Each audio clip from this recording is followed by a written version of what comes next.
Bienvenue à toutes et à tous, je suis Marius, j'espère que vous allez bien. Nouvelle vidéo sur le Roi Lion. Ça faisait un moment que j'avais envie de parler de ce sujet-là, mais je trouvais juste pas le temps. Mais bon, force de constater que j'ai fini par trouver le temps. Parce que en vrai les gars, j'aime pas trop repousser les choses à la longue comme ça. J'ai repoussé de nombreuses vidéos que j'ai toujours pas faites et ça me saoule un peu de repousser parce que d'autres idées me viennent ou j'ai envie de faire autre chose en fait. Mais bon voilà, maintenant n'en parlons plus. Dans cette vidéo, je vais me concentrer sur les membres de la garde de Kion et sur leurs parents. Attention, ce ne sont que des spéculations, des théories et des headcanons, donc rien d'officiel. Et du coup, vous connaissez la chanson. De plus, n'oubliez pas de me faire part de vos propres théories dans les commentaires pour qu'on puisse en discuter plus tard. En tout cas, nous n'allons pas perdre un instant et tout de suite rentrer dans le vif du sujet en commençant par les parents de Fooly. Fooly ne semble avoir aucune famille. Ses parents sont-ils morts? L'ont-ils abandonné? Pas impossible. Dans la vraie vie, les femelles guépards préfèrent faire les choses par elles-mêmes, comme chasser et être parents. En gros, elles n'ont pas besoin de mâles dans leur vie. Donc, peut-être que Fooly a été élevée par sa mère uniquement, ce qui fait qu'elle n'a jamais connu son père. Dans l'univers du Roi Lion, il existe plusieurs guépards mâles semi-canons qui pourraient être le père de Fooly. Il y en a deux qui ont particulièrement retenu mon attention.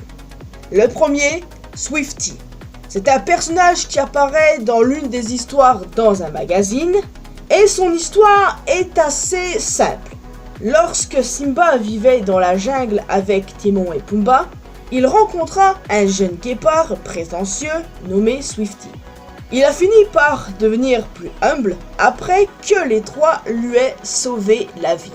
J'aime beaucoup le design de ce petit guépard les amis. Je le trouve même très mignon.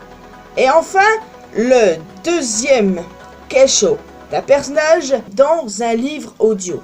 Guépard arrogant, il fut manipulé par Fizzy et ses hyènes pour qu'il défie Simba pour prendre possession du trône. À la fin de l'histoire, lui et les hyènes finissent par être chassés par Simba. Je précise qu'il y a 0 guépard femelle dans l'univers du Roi Lion à part Fooly. Je veux dire, les autres guépards semi-canons sont tous des mâles. Donc on ne peut pas théoriser sur l'identité de la maman. Pour en revenir au père, avant, j'avais imaginé que Swifty pouvait être le père de Fooly. Mais en vrai, Kesho est également un bon candidat, c'est pour ça que c'est eux particulièrement que j'ai retenu. Après Kesho, j'étais beaucoup plus dans l'idée qu'il soit le père d'Azad. Donc j'avoue que je suis indécise sur ce sujet-là. J'ai même imaginé que Beba, ami d'Afua et Koppa mentionné dans l'une des histoires des 6 nouvelles aventures, était le frère de Fooly. Dans ma tête, je me suis dit que Beba était resté avec sa mère alors que Fooly, elle, voulait être seule et indépendante. Ce qui l'a conduit plus tard à faire la rencontre de Kion et des autres. Ou alors Beba n'est juste pas le frère de Fooly. Sa mère est morte lorsqu'elle était toute petite et elle a dû apprendre à se débrouiller seule. Ou autre scénario, sa mère ne l'aimait tout simplement pas et Fooly est parti, tout simplement. En vrai, on peut imaginer ce qu'on veut, on ne sait pas quelle est la vraie raison, mais on peut théoriser. Et en fait, ça m'a toujours intrigué de voir Fooly toute seule, sans qu'il y ait un mot concret dit sur ses parents, tout ça.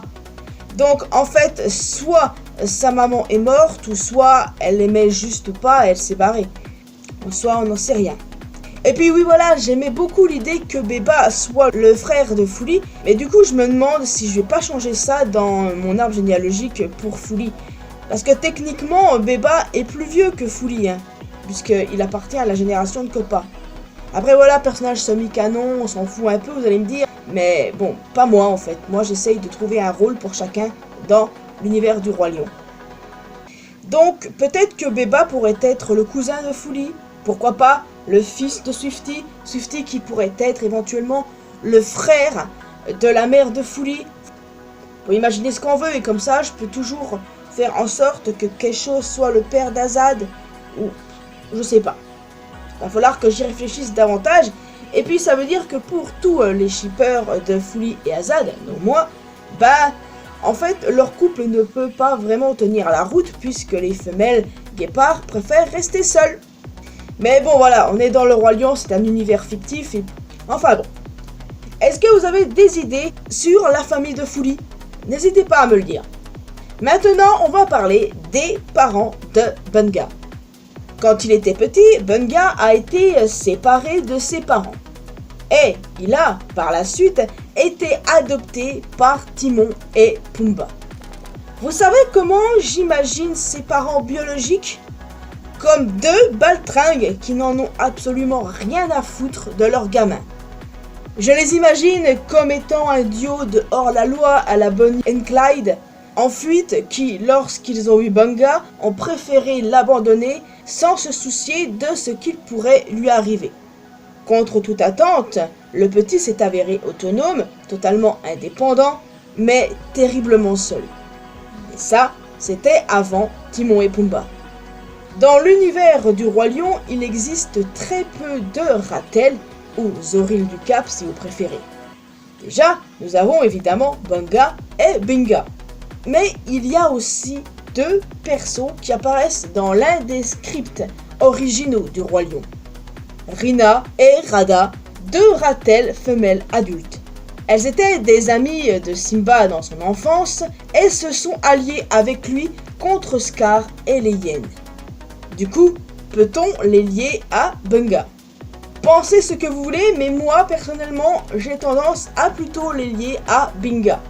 Pourquoi pas faire d'elle sa mère et sa tante ou bien ses deux mères? Enfin, j'ai pas encore totalement réfléchi sur les Ratel, hein, mais ça pourrait être une idée intéressante. Et puis, ces deux Ratel femelles sont loin de l'idée que j'ai des parents de Bunga. En tout cas, Rina et Rada, on ignore si elles sont sœurs ou non, on peut en faire ce qu'on veut, les lier à Bunga ou non. En tout cas, ça, c'est vous qui voyez, et n'hésitez pas à me dire si vous avez des idées sur les parents de Bunga. Nous allons maintenant parler de la mère de Bishti. Nous connaissons Bassi, le père de Bishti, mais on ne sait absolument rien sur sa mère. Mais voilà comment moi, personnellement, je l'imagine. Je l'imagine comme une chanteuse qui se portait volontaire lors des rassemblements musicaux tels que le spectacle annuel Kupatana. De plus, je l'imagine bien avoir été amie avec Matembo, partageant toutes les deux l'amour du spectacle. Je pense qu'elle est morte. C'est même certain selon moi, sinon on aurait fini par la voir. Mais de quoi serait-elle morte du coup ? Vu que Bishti et son père ne semblent montrer aucune tension dans leur relation, j'imagine qu'elle est morte de quelque chose d'inévitable, quelque chose qui n'était la faute de personne en somme. Donc elle est probablement morte d'une maladie, simplement. Son mari et son fils honorent son héritage de chant lorsqu'ils participent au spectacle Kupatana, saison 1. Épisode 6, si vous voulez quelque chose de plus précis.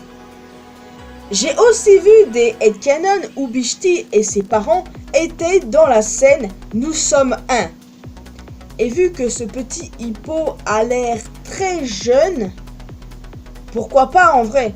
Surtout que j'ai l'impression que Bishti est le membre le plus âgé de la garde Kayon. Honnêtement, j'aime bien ce headcanon, mais certains disent également que ça ne matche pas. Enfin bon. Et enfin, les parents d'Ono. Cela m'a toujours semblé étrange qu'il n'y ait jamais eu d'autres aigrettes nommées dans la série, à part une ou deux avec des rôles parlants. presque tous les membres de la garde ont eu leur situation familiale plus ou moins explorée. Kayon, Banga, Bishti. Mais concernant Ono, c'est un peu plus compliqué. On sait que la garde a trouvé son œuf. Cela implique-t-il qu'ils l'ont emmené au troupeau des Grettes après son éclosion et qu'il a été élevé en communauté sans savoir qui étaient ses parents? Pour le coup, c'est comme ça que je l'interprète. J'avoue que cette situation est assez floue. J'imagine que si Ono avait des parents, on aurait fini par entendre parler d'eux.